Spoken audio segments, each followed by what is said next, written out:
Hi, everyone. Welcome to the Deep Blue Diaries. I'm Jessica Peters.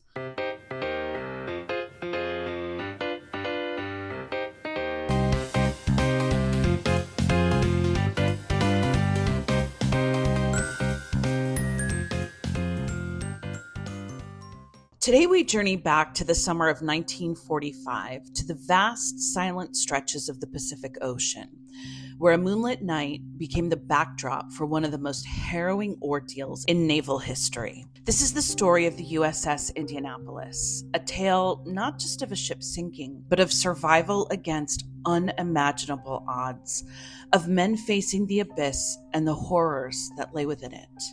When the USS Indianapolis went down in July of 1945, it didn't just mark the loss of a proud naval vessel. It signaled the beginning of an ordeal that would test the limits of human endurance. For nearly 5 days, the survivors battled thirst, hunger, exposure, and the relentless menace of the sharks that circled beneath them. The USS Indianapolis was a Portland-class heavy cruiser commissioned in 1932.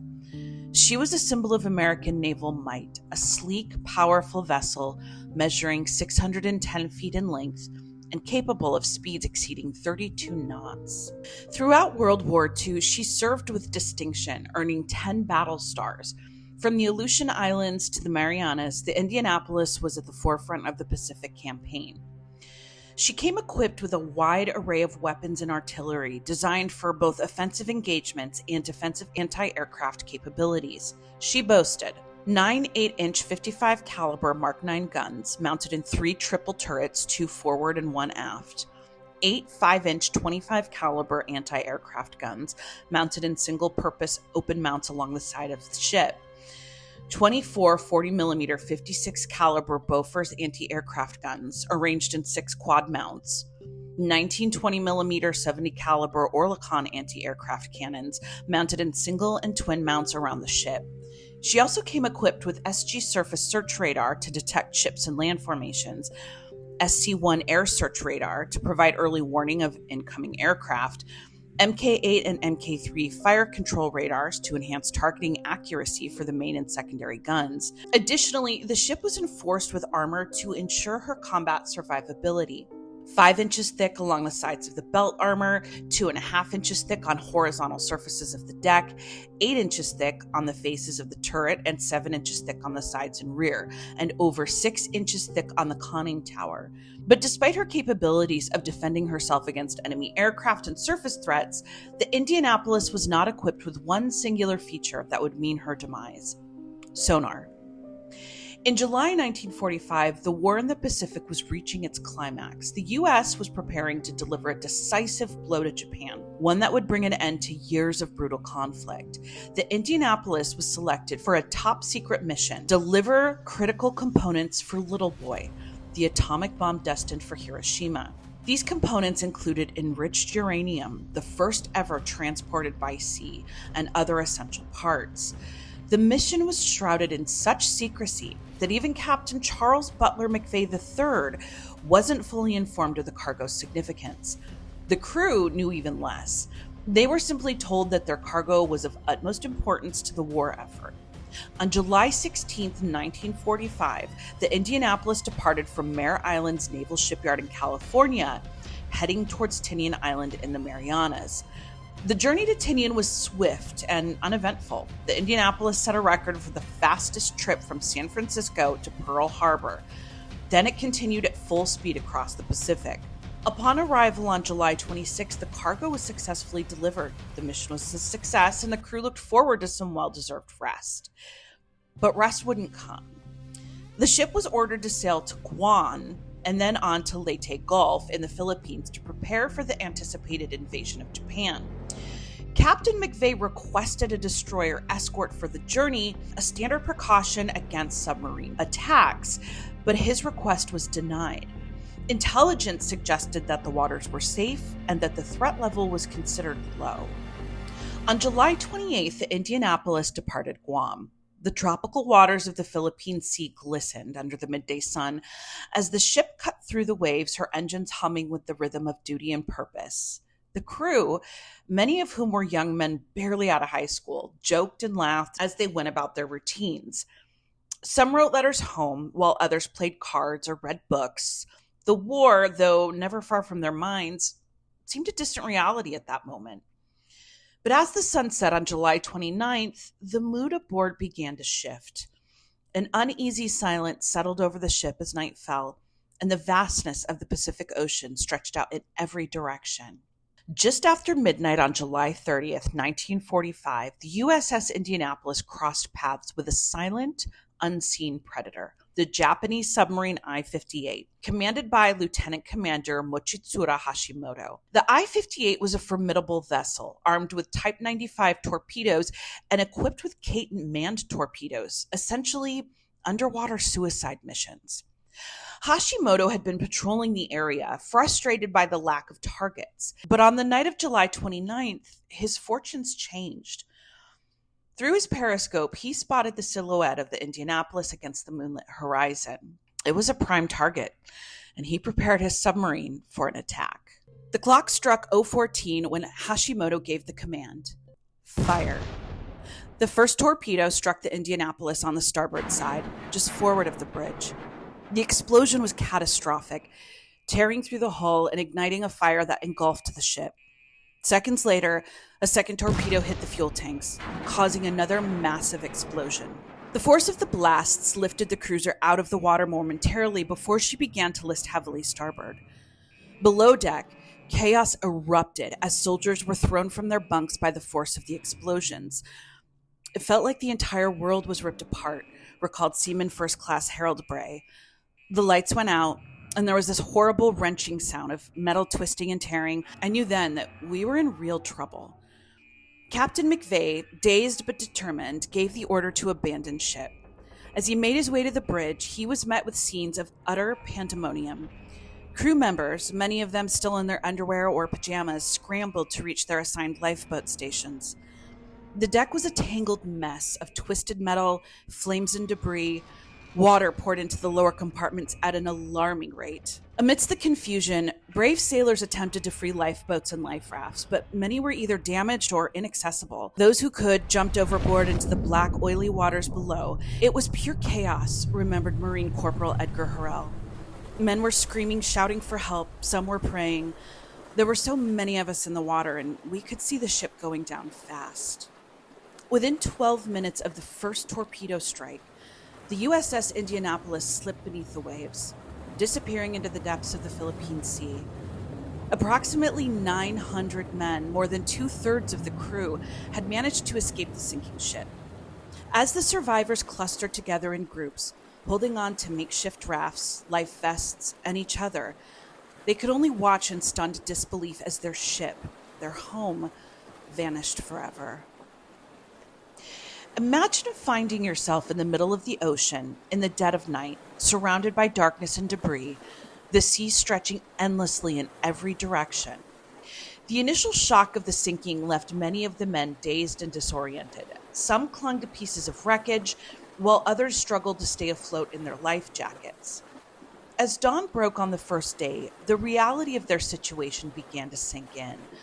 The survivors attempted to group together, believing that staying in larger numbers would increase their chances of being spotted by rescuers and deter any potential threats from the sea's predators. They tied their life jackets together or held onto makeshift rafts fashioned from debris.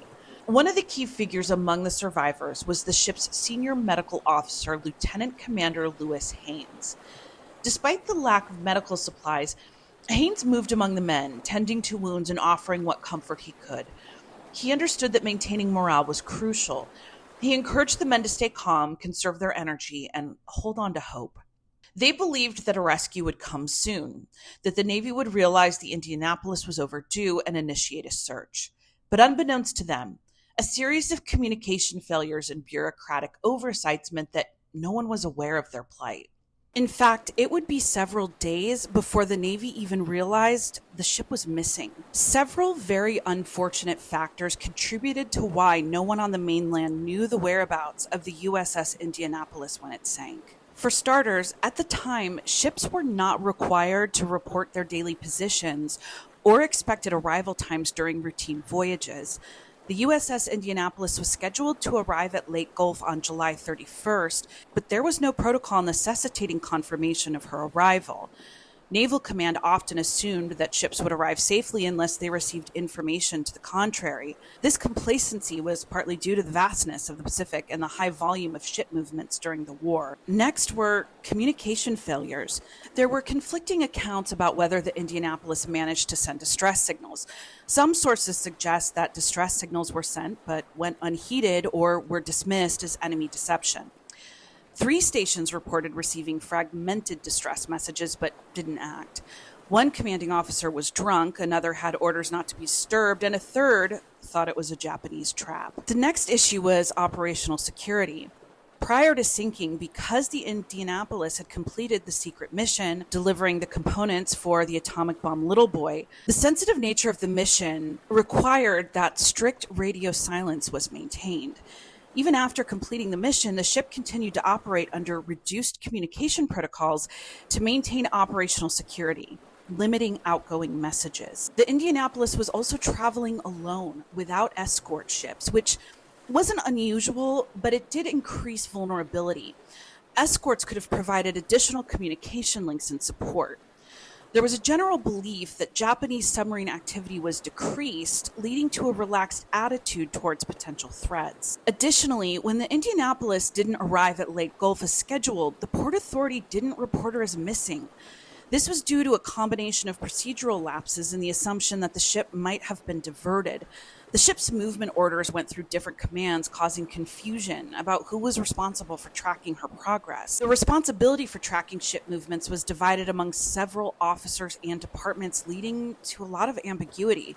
Some officers assumed that the Indianapolis had arrived at her destination, while others assumed the department was handling any potential issues. And finally, with the war nearing its conclusion, there was a sense of overconfidence, and standard precautions were sometimes overlooked.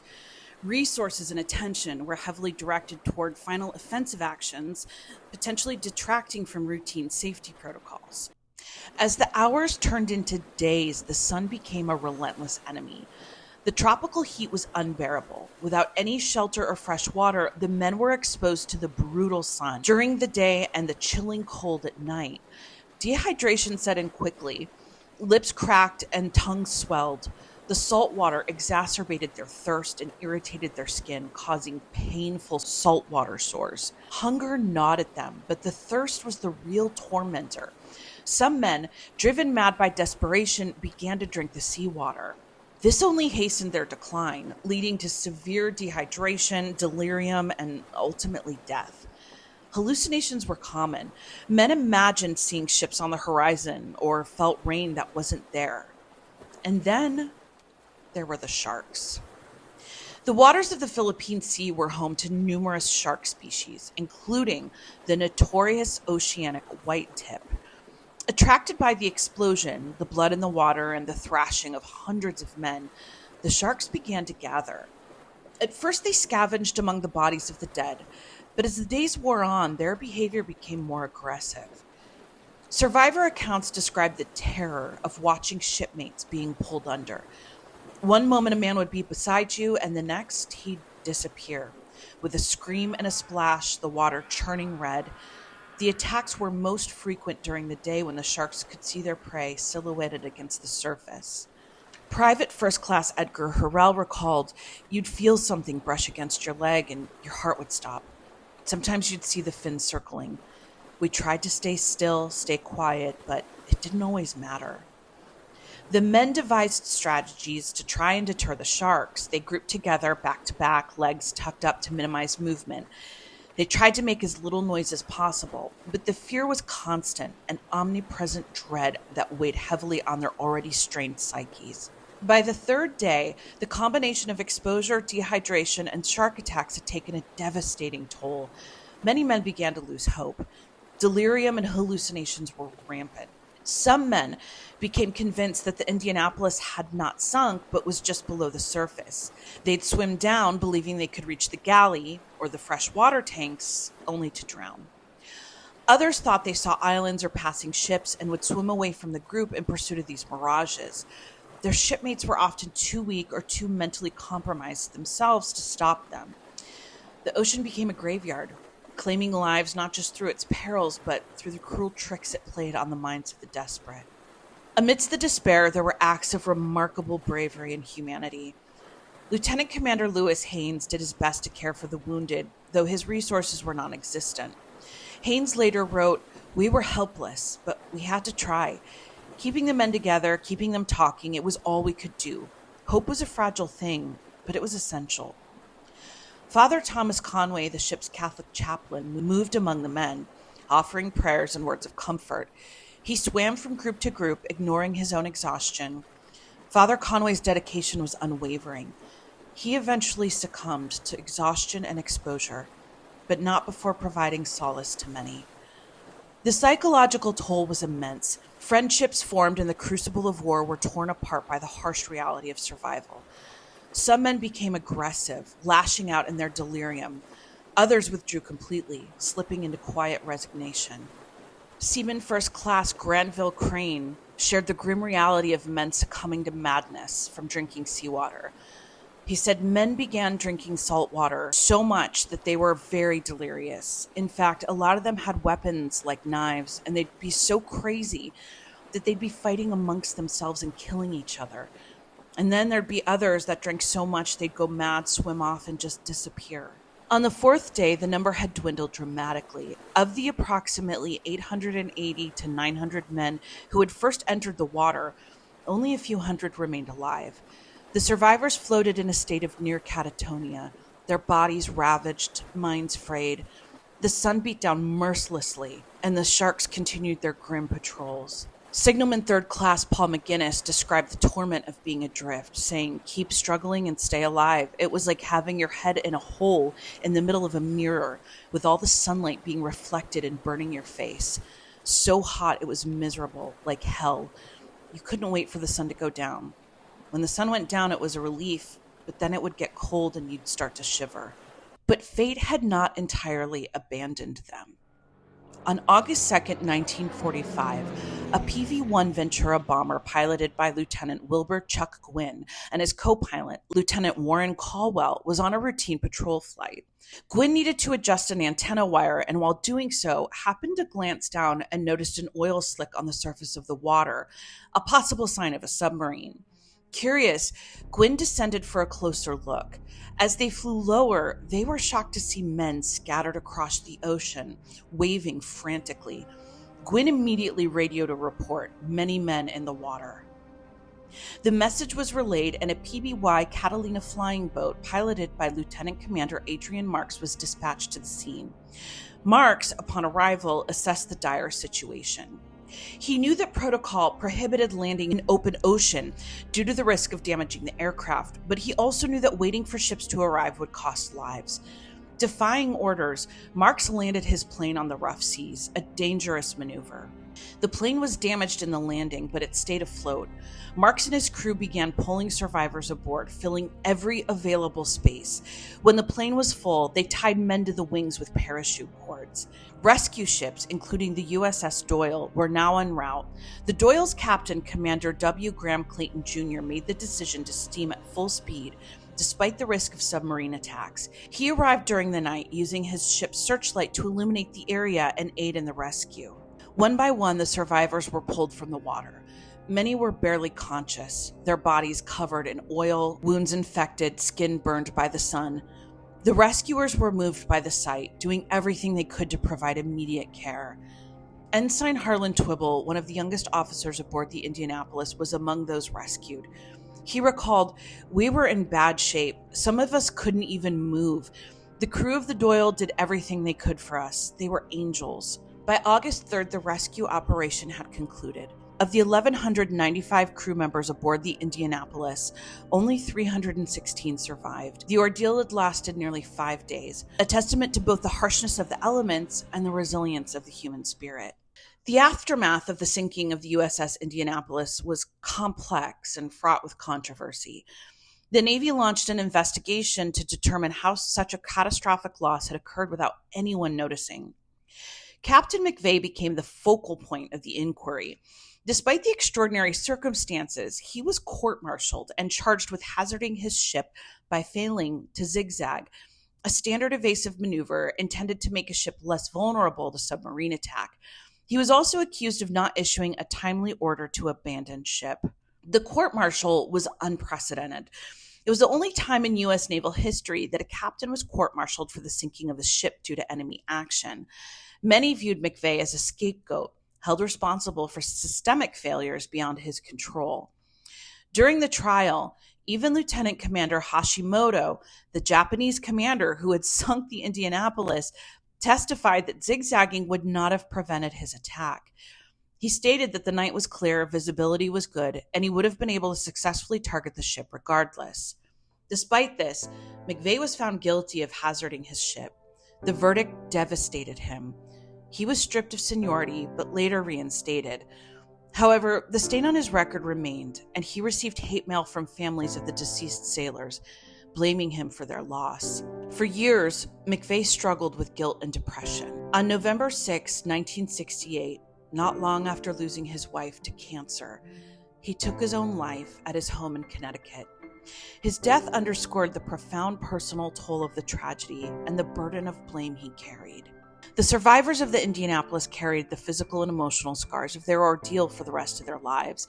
Many suffered from PTSD, grappling with nightmares and flashbacks, yet they also formed a tight-knit community bound by shared experience. In the decades that followed, efforts were made to exonerate Captain McVeigh.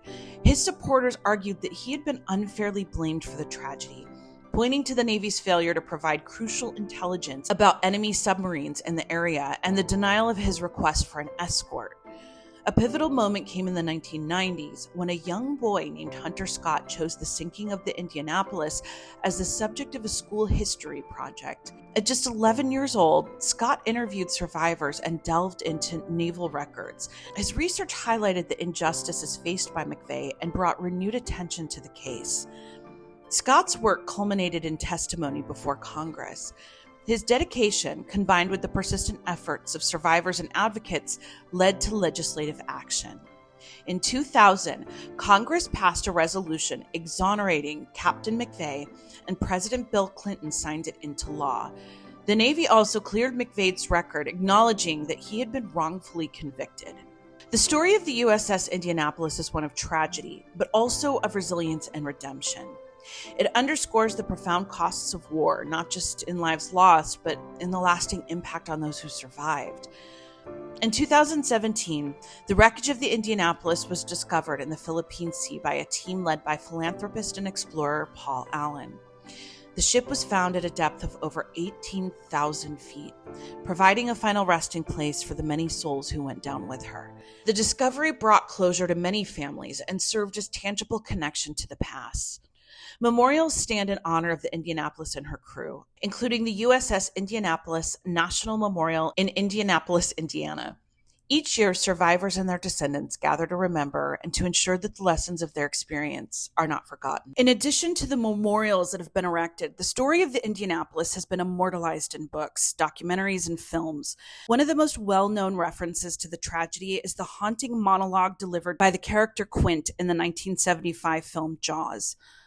Japanese submarine slammed 2 torpedoes into our side, Chief. He was coming back from the island of Tinian to Leyte, just delivered the bomb, the Hiroshima bomb. 1,100 men went into the water. The vessel went down in 12 minutes. The first shock for about half an hour. Tiger. Didn't know. Was our bomb mission had been so secret. No distress signal had been sent. Very first light, Chief. Sharks come cruising. So we formed ourselves into tight groups. You know the thing about a shark, he's got lifeless eyes, black eyes, like a doll's eyes. When he comes at you, he doesn't seem to be living until he bites you. And those black eyes roll over white, and then you hear that terrible high-pitched screaming. The ocean turns red. In spite of all the pounding and the hollering, they all come in and they rip you to pieces.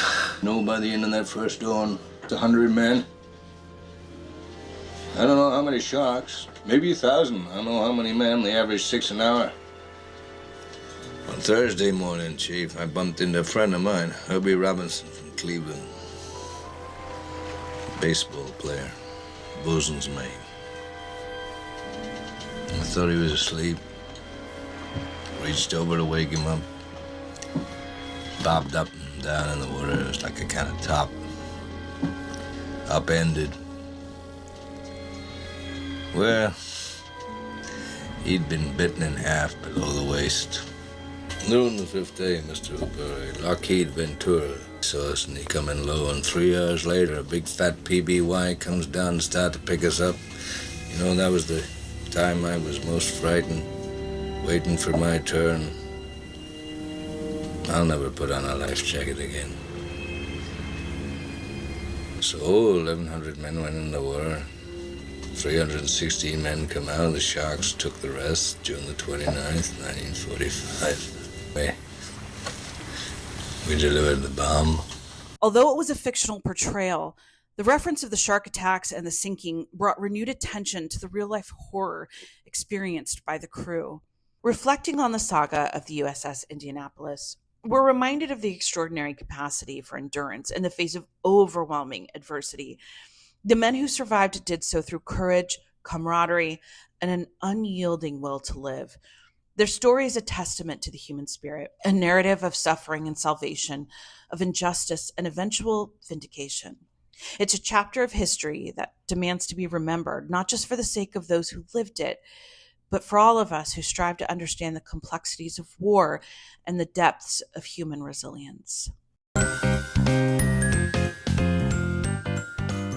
Thank you for listening. I'm your host, Jess. A complete list of sources for today's story can be found in the show notes, but I'd like to particularly thank the USS Indianapolis official website, the book In Harm's Way, The Sinking of the USS Indianapolis and the Extraordinary Story of Its Survivors by Doug Stanton, available on Amazon.com, and the U.S. Naval Institute. You can follow me on Instagram, TikTok, YouTube, and Snapchat at JessthePrequelDoesMiami, or searching Miami Cougar, or find the links in the show notes. Thank you for listening, and we'll catch up next time for more stories of the deep on Deep Blue Diaries.